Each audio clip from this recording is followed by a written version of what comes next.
پیدائش باب نمبر 5، آدم سے نوح تک کا نسب نامہ۔ ذیل میں آدم کا نسب نامہ درج ہے۔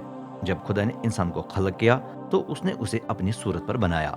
اس نے انہیں مرد اور عورت پیدا کیا، اور جس دن اس نے انہیں خلق کیا اس نے انہیں برکت دے کر ان کا نام آدم یعنی انسان رکھا۔ آدم کی عمر 130 سال تھی جب اس کا بیٹا سیت پیدا ہوا۔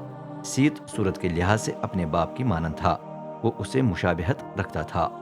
سیت کی پیدائش کے بعد آدم مزید 800 سال زندہ رہا۔ اس کے اور بیٹے بیٹیاں بھی پیدا ہوئے۔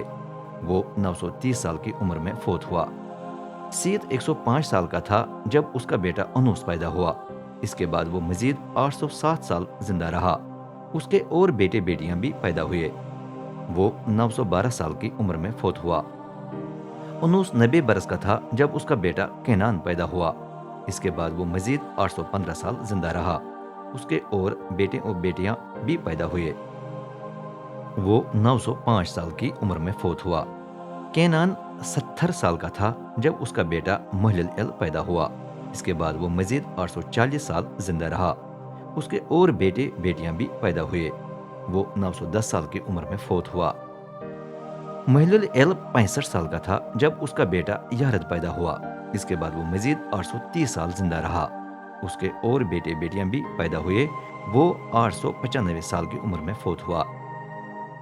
یارد 162 سال کا تھا جب اس کا بیٹا ہنوک پیدا ہوا۔ اس کے بعد وہ مزید 800 سال زندہ رہا۔ اس کے اور بیٹے بیٹیاں بھی پیدا ہوئے۔ وہ 962 سال کی عمر میں فوت ہوا۔ ہنوک 65 سال کا تھا جب اس کا بیٹا متسلح پیدا ہوا۔ اس کے بعد وہ مزید 300 سال خدا کے ساتھ چلتا رہا۔ اس کے اور بیٹے بیٹیاں بھی پیدا ہوئے۔ وہ کل 365 سال دنیا میں رہا۔ ہنوک خدا کے ساتھ ساتھ چلتا تھا۔ 365 سال کی عمر میں وہ غائب ہوا کیونکہ خدا نے اسے اٹھا لیا۔ متوسلہ 187 سال کا تھا جب اس کا بیٹا لمک پیدا ہوا۔ وہ مزید 782 سال زندہ رہا۔ اس کے اور بیٹے اور بیٹیاں بھی پیدا ہوئے۔ وہ 969 سال کی عمر میں فوت ہوا۔ لمک 182 سال کا تھا جب اس کا بیٹا پیدا ہوا۔ اس نے اس کا نام نوح یعنی تسلی رکھا، کیونکہ اس نے اس کے بارے میں کہا، ہمارا کھیتی باڑی کا کام نہایت تکلیف دہ ہے، اس لیے کہ خدا نے زمین پر لعنت بھیجی ہے، لیکن اب ہم بیٹی کی معرفت تسلی پائیں گے۔ اس کے بعد وہ مزید 995 سال زندہ رہا۔ اس کے اور بیٹے بیٹیاں بھی پیدا ہوئے۔ وہ 777 سال کی عمر میں فوت ہوا۔ نوح 500 سال کا تھا جب اس کے بیٹے سم، حام اور یافت پیدا ہوئے۔